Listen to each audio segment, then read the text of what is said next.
Hello guys, welcome back to this channel. तो आज मैं द कश्मीर फाइल्स मूवी को एक्सप्लेन करने वाली हूँ। इस मूवी की शुरुआत में हमें दो बच्चों को दिखाया जाता है जो कि क्रिकेट खेल रहे होते हैं। इन दोनों बच्चों का नाम शिव और अब्दुल होता है और ये अपने फ्रेंड्स के साथ क्रिकेट खेल रहे होते हैं। जब शिव अपना क्रिकेट में अच्छा परफॉर्म कर रहा होता है तो खुश होकर सचिन का नाम लेने लगता है। वहाँ पर कुछ लोग जा रहे होते हैं और वो सचिन का नाम लेकर शिव को डांटने लगते हैं और वो कहते हैं कि ये पाकिस्तान है, इंडिया नहीं, तो तुम यहाँ पर सचिन का नाम नहीं ले सकते। अब ये लोग शिव को पकड़कर उसको मारना स्टार्ट कर देते हैं, लेकिन जो उसका फ्रेंड अब्दुल होता है वो उन लोगों की आंख में बर्फ डालता है और अपने फ्रेंड को लेकर यहाँ से भाग जाता है। इसके बाद हमें एक बिल्ला कराटे नाम के आदमी को दिखाया जाता है जो कि अपनी कश्मीर पे हुकूमत के बारे में लेक्चर दे रहा होता है। इसके बाद हमें एक औरत को दिखाया जाता है जिसकी बेटी बहुत ज्यादा बीमार होती है और वो उसको हॉस्पिटल लेकर जा रही होती है। तभी उसके पास एक पुलिस वाला आता है और वो उससे कहता है कि तुम्हें पता नहीं है कि कश्मीर के हालात कैसे हैं और इस समय तुम्हारा बाहर निकलना सेफ नहीं है। लेकिन तभी वहाँ पर एक आतंकवादी आ जाता है और वो पुलिस वाले को गोली मारकर मार देता है। यहाँ पर जो लेडी होती है वो उससे कहता है कि तुम मुझसे निकाह कर ले और उसकी बेटी को कहता है कि मैं तेरी बेटी के अपने छोटे भाई से शादी कराऊंगा। लेकिन वो जो लेडी होती है वो कहती है कि तुझ जैसे हरामी से शादी करने से अच्छा तो मरना बेहतर है। और वो जो आतंकवादी होता है वो उस औरत के माथे पर गोली मार देता है। यहाँ पर उस औरत की मौत हो जाती है, लेकिन उसकी जो बेटी होती है वो जोर जोर से डर के मारे चिल्लाने लग जाती है। इसके बाद हमें शिव के दादाजी जिनका नाम पुष्कर होता है उनको दिखाया जाता है। पुष्कर के बेटे और बहू शारदा को दिखाया जाता है। यहाँ पर जो शिव के पापा होते हैं वो अपने पड़ोसी से जाकर पूछते हैं कि तुम्हारे बेटे के साथ मेरा बेटा गया था, वो कहाँ पर है। यहाँ पर उनके पड़ोसी उनसे एक रिक्वेस्ट करते हैं और कहते हैं कि जब शिव वापस आएगा तो आप लोग यहाँ से किसी भी तरह निकल जाना, क्योंकि अभी कश्मीर के हाथ बहुत नाजुक है और कोई भी आकर कभी भी आपको मार सकता है। यहाँ पर जो उसकी बेटी की बहू शारदा होती है वो नोटिस करती है कि उनके घर में आतंकवादी आ रहे हैं और वो अपने हस्बैंड से कहती है कि तुम जाके अनाज के कंटेनर में छुप जाओ। लेकिन जो बिट्टा कराटे होता है उसको किसी तरह से पता चल जाता है कि उसका बेटा अनाज के कंटेनर में छुपा है, तो वो पुष्कर के बेटे को वहां पर जाकर गोलियों से मार देता है और वो पुष्कर को मारने के लिए उसके ऊपर भी बंदूक तान देता है। लेकिन पुष्कर उसको याद दिलाता है कि तुम मेरे स्टूडेंट हो और मैंने बचपन में तुम्हें पढ़ाया था। लेकिन जो बिट्टा कराटे होता है वो उससे कहता है कि मैं यहाँ का लीडर हूँ और मुझे स्टूडेंट नहीं कहो, तो अपना लीडर कहो। इसके बाद हमें दिखाया जाता है कि जो बिट्टा होता है वो शारदा को उसके हस्बैंड के खून में सना हुआ गेहूं देता है और उससे कहता है कि अगर तू इसको खा लेगी तो मैं तेरे बच्चों और तुझे यहाँ से जिंदा जाने दूंगा। और ये सीन यहीं पर कट हो जाता है और हमें प्रेजेंट के सीन को दिखाया जाता है। यहाँ पर हमें एक ब्रह्मदत्त नाम के आदमी को दिखाया जाता है जो कि न्यूज़पेपर पढ़ रहे होते हैं। यहाँ पर उनसे मिलने के लिए कृष्णा नाम का आदमी आता है जो कि पुष्कर का पोता होता है और वो पुष्कर की अस्थियों को लेकर आया होता है। कृष्णा दिल्ली में रहता था। कृष्णा के आने के बाद यहाँ पर कुछ और भी लोग आते हैं जो कि पुष्कर के किसी टाइम पे फ्रेंड्स हुआ करते थे। यहाँ पर हमें कृष्णा को उन सभी लोगों से बात करते हुए दिखाया जाता है। यहाँ पर हमें पता चलता है कि कृष्णा को अपने मॉम डैड की डेथ के बारे में कुछ भी पता नहीं होता है। कृष्णा को लगता है कि उसके मॉम डैड की डेथ एक कार एक्सीडेंट में हुई है। इसके बाद हमें डीयू का सीन दिखाया जाता है जहाँ पर हमें कृष्णा को दिखाया जाता है। यहाँ पर हमें एक राधिका मेनन नाम की प्रोफेसर को दिखाया जाता है जो कि लेक्चर दे रही होती है और सभी स्टूडेंट को भड़का रही होती है। वो कहती है कि कश्मीर कभी भी इंडिया का पार्ट नहीं रहा है और कश्मीर को लीगली ऑक्यूपाइड किया गया है। वो कहती है कि यहाँ पर हमें मारा जा रहा है और वो कहती है कि अगर हम कश्मीर के लिए स्टैंड नहीं लेंगे तो कौन लेगा। तभी हमें दिखाया जाता है कि कृष्णा बीच में ऑब्जेक्शन करता है। वो राधिका से कहता है कि मैम आपने सब कुछ बताया लेकिन ये नहीं बताया कि कश्मीर में कितने हिंदू मारे गए थे। और वो कहता है कि 7,000 हिंदू रातों रात कश्मीर में मार दिए गए थे। लेकिन जितने भी स्टूडेंट वहाँ पर बैठे होते हैं वो कृष्णा के ऊपर चिल्लाने लग जाते हैं और जो यहाँ पर वो प्रोफेसर होती है वो कृष्णा को लेकर अपने साथ चले जाती है। अब राधिका मेनन कृष्णा से कहती है कि तुमने जो कुछ भी सुना है वो सब कुछ झूठ है और वो कहती है कि उस दिन कश्मीर में 219 लोग मारे गए थे और वो कहती है सब कुछ सरकारी आंकड़े हैं और सरकार झूठ बोलती है और वो यहाँ पर कृष्णा को मैनिपुलेट करके अपनी साइड कर लेती है। इसके बाद हमें सीन को पास्ट में दिखाया जाता है जहाँ पर पुष्कर जो होता है वो ब्रह्मदत्त से मिलने के लिए जाता है जो कि IAS होता है और वो उससे कहता है कि कश्मीरी पंडितों को अभी प्रोटेक्शन की जरूरत है और वो उससे कहता है कि सबसे ज्यादा मेरे बेटे को प्रोटेक्शन की जरूरत है क्योंकि बिट्टा ने मेरे बेटे को इंडिया का जासूस करार दे दिया है। अब ब्रह्मदत्त पुष्कर से कहता है कि वो CM से बात करेगा। इसके बाद ये दोनों साथ में निकल जाते हैं। यहाँ पर जो पुष्कर होता है वो कुछ सब्जी लेने के लिए रोड पर रुकता है और वो सब्जी खरीद रहा होता है तो जो सब्जी वाला होता है वो उसको रिटर्न में करते हुए पाकिस्तानी करेंसी देने लग जाता है। लेकिन पुष्कर को ये देखकर गुस्सा आ जाता है और वो उससे इसके बारे में बात करता है तो वो सब्जी वाला उससे कहता है कि जिस देश में रह रहे हैं तो उसकी करेंसी तो यूज़ करनी ही पड़ेगी। ये देखकर ब्रह्मदत्त को बहुत ज़्यादा गुस्सा आ जाता है और वो सब्जी वाले को पुलिस वालों से पकड़वा देता है और उसको जेल में डालने के लिए बोल देता है। इसके बाद हमें दिखाया जाता है कि जब ब्रह्मदत्त अपनी कार से जा रहा होता है तो वो नोटिस करता है कि कुछ औरतें आपस में झगड़ा कर रही हैं। अब वो वहाँ पर रुकता है और उनसे बात करता है तो वहाँ पर कुछ हिंदू औरतें होती हैं जो कि उससे कहती हैं कि हम जब राशन लेके लिए आते हैं तो मुसलमान औरतें हमें राशन नहीं लेने देती और वो हमारे हिस्से का भी राशन ले लेती है, या तो उसको फेंक देती है या उस राशन को जला देती है और वो उससे मदद की गुहार लगाती है। लेकिन जो ब्रह्मदत्त होता है वो उनके सर पर हाथ रखता है और यहाँ से चले जाता है। इसके बाद हमें ब्रह्मदत्त और उसके फ्रेंड्स को आपस में ताश खेलते हुए दिखाया जाता है और यहाँ पर ये देश के बारे में चर्चा कर रहे होते हैं कि कितने बुरे हालात चल रहे हैं।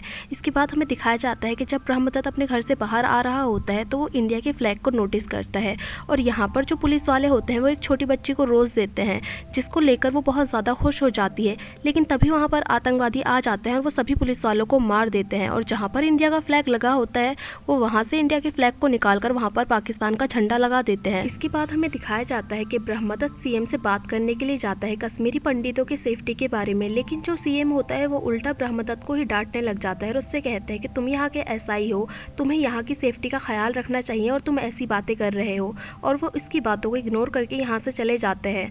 हमें सीएम को बिट्टा कराटे से मिलते हुए दिखाया जाता है, तब हमें पता चलता है कि सीएम भी बिट्टा कराटे के साथ मिला हुआ है और इसके बाद हमें प्रेजेंट के सीन को दिखाया जाता है जहाँ पर ब्रह्मा की वाइफ कृष्णा को उसके माँ बाप की फोटो दिखा रही होती है, क्योंकि कृष्णा ने कभी भी अपने माँ बाप को नहीं देखा था, क्योंकि जिस रात ये लोग कश्मीर से भागे थे उस रात इनके पास इतना भी टाइम नहीं था कि ये लोग कुछ सामान उठा पाते। अब यहाँ पर ब्रह्मा जीनोसाइड के बारे में कुछ बोलता है, लेकिन कृष्णा उससे कहता है कि जीनोसाइड जैसा कुछ भी नहीं हुआ था और ये सब बस एक अफवाह है, और वो कहता है कि उस दिन कश्मीर से 5 लाख लोग नहीं बल्कि 2 लाख लोग भागे थे, और वो कहता है कि उन कश्मीरी पंडितों को मारने वाले भी हमारी ही आर्मी के लोग थे, और वो कहता है कि कश्मीर में जो भी आतंकवादी बन रहे हैं उनके जिम्मेदार भी हम ही हैं। और वो उससे कहता है कि अगर आप लोग उनके बच्चों को जीप से बांधकर घसीटोगे और एक की वजह से सभी लोगों को टेररिस्ट बुलाओगे तो जाहिर सी बात है वो लोग टेररिस्ट ही बन जाएंगे।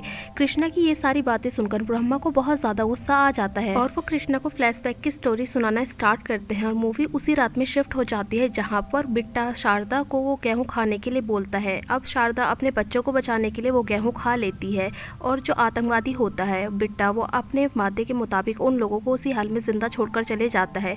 इसके बाद पुष्कर ब्रह्मा को कॉल लगाता है और उससे कहता है कि आज जो कुछ भी ये कश्मीर में हो रहा है वो कुछ दिन बाद पूरे इंडिया में होगा और तुम भी उन्हीं लोगों में से होगे जिम्मेदार जिनकी वजह से ये सब कुछ हो रहा है। इसके बाद पुष्कर अपनी बची हुई फैमिली को लेकर इस शहर से बहुत दूर चले जाता है और कैंपों में रहने लग जाता है। यहाँ पर ऐसे बहुत सारे लोग होते हैं जिनको की इंडियन आर्मी ने कश्मीर से बचाकर निकाला होता है और ये लोग यहाँ पर रह रहे होते हैं। क्योंकि ये लोग अपना घर बार सब कुछ छोड़कर आए होते हैं तो इन लोगों के पास पेट भर खाने के लिए खाना भी नहीं होता है। इंडियन आर्मी इनके लिए थोड़ा बहुत खाने का जुगाड़ तो कर लेती है, लेकिन फिर भी इन लोगों को आधा पेट खाकर ही सोना पड़ता था और ना ही इन लोगों के पास पीने के लिए पानी होता है।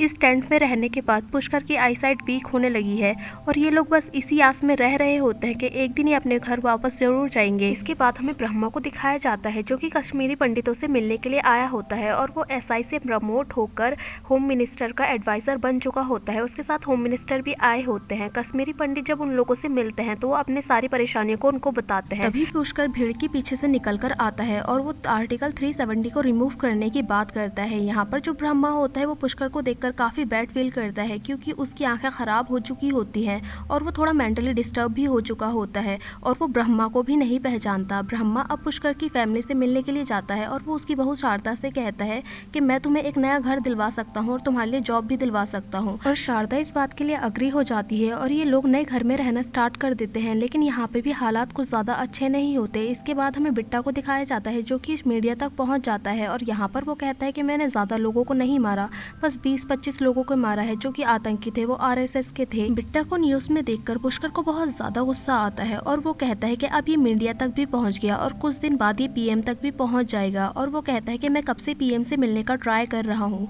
इसके बाद हमें दिखाया जाता है कि धीरे धीरे उसकी मौत के डेज भी करीब आने लग जाते हैं और जब वो अपनी आखिरी सांसें गिन रहा होता है तो वो अपने पोते से कहता है कि मैं चाहता हूँ कि मेरी अस्थियों को मेरे कश्मीर के घर में चारों तरफ फैला दिया जाए, और इसी के साथ वो मर जाता है। अब सीन को प्रेजेंट में दिखाया जाता है जहाँ पर ब्रह्मा ये शादी बात कृष्णा को बता रहा होता है। अब कृष्णा को रियलाइज होता है कि प्रोफेसर राधिका उससे झूठ बोल रही थी और प्रोफेसर राधिका ने उससे ये भी बोला था कि तुम कश्मीर जाने के बाद बिट्टा कराटे से जरूर मिलना। इसके बाद ये लोग कश्मीर जाते हैं और अपने पुराने घर में जाते हैं।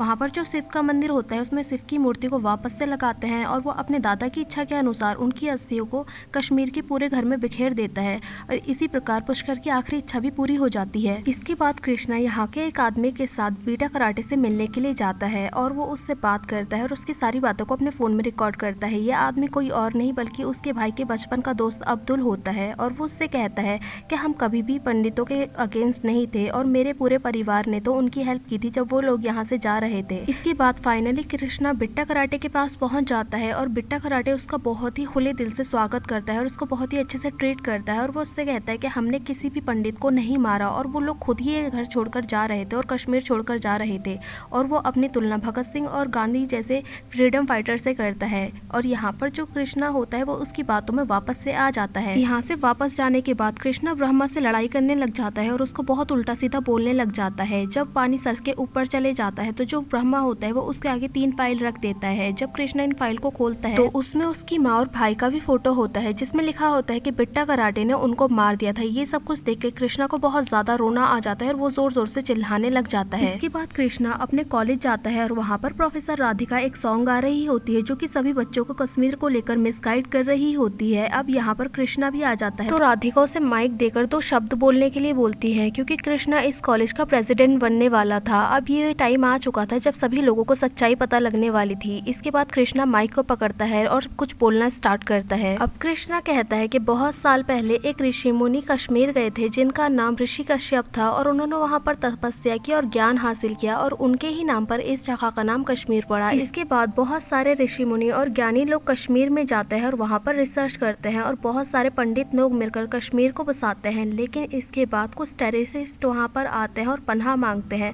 और पंडित लोग दया करके उनको वहाँ पर रहने देते हैं। लेकिन जब उन टेररिस्ट को पता चलता है कि कश्मीर कितना सुंदर है तो वो उन पंडितों से उनका शहर छीनने की कोशिश करते हैं और वो उन पर ही अत्याचार करना स्टार्ट कर देते हैं और उनसे जबरदस्ती कलमा पढ़वाते हैं। जबकि मुस्लिमों के कुरान में भी लिखा है कि किसी से जबरदस्ती कलमा पढ़वाना गुनाह है और कोई भी ऐसा नहीं कर सकता। और ये कहता है कि यहाँ पर सिर्फ पंडितों को ही नहीं मारा गया, उन लोगों को भी मारा गया जो कि मुस्लिम थे। जो भी पंडितों के सपोर्ट में आते थे वो लोग उन लोगों को भी मार देते थे। यहाँ पर कुछ लोग उसकी स्पीच को रोकने की कोशिश भी करते हैं लेकिन कृष्णा को सब कुछ समझ में आ गया था और वो नहीं रुकता और वो रोते हुए अपने माँ बाप की कहानी बताना स्टार्ट करता है और वो अपने बचपन में फ्लैशबैक में पहुंच जाता है। और वो कहता है कि जिस दिन मेरी फैमिली की डेथ हुई उस दिन आतंकवादी आर्मी के कपड़े पहनकर उनके पास पहुंच जाते हैं, उन सभी को घरों से बाहर निकाल लेते हैं और वो मेरी माँ को मॉलेस्ट करना स्टार्ट करते हैं। लेकिन वो उनके आगे नहीं झुकती तो वो एक एक करके सभी लोगों को गोली मार देते हैं और लास्ट में उसके भाई को भी गोली मार देते हैं जिससे कि उसकी यहीं पर मौत हो जाती है और ये मूवी यहीं पर एंड हो जाती है। सो गाइस, ये मूवी बहुत ही ज़्यादा इमोशनल है और आपको ये मूवी एक बार जाकर थिएटर में ज़रूर देखनी चाहिए। सो गाइस, हमें कमेंट करके ज़रूर बताना कि आपको इस मूवी का एक्सप्लेनेशन कैसा लगा। अगर अच्छा लगा हो तो लाइक करें, शेयर करें और कमेंट करें और सब्सक्राइब करें इस चैनल को ऐसे ही मज़ेदार मूवीज़ के एक्सप्लेनेशन देखने के लिए। Thank you for watching guys. और हाँ, बेल आइकन का दबाना ना भूलें। Thank you for watching.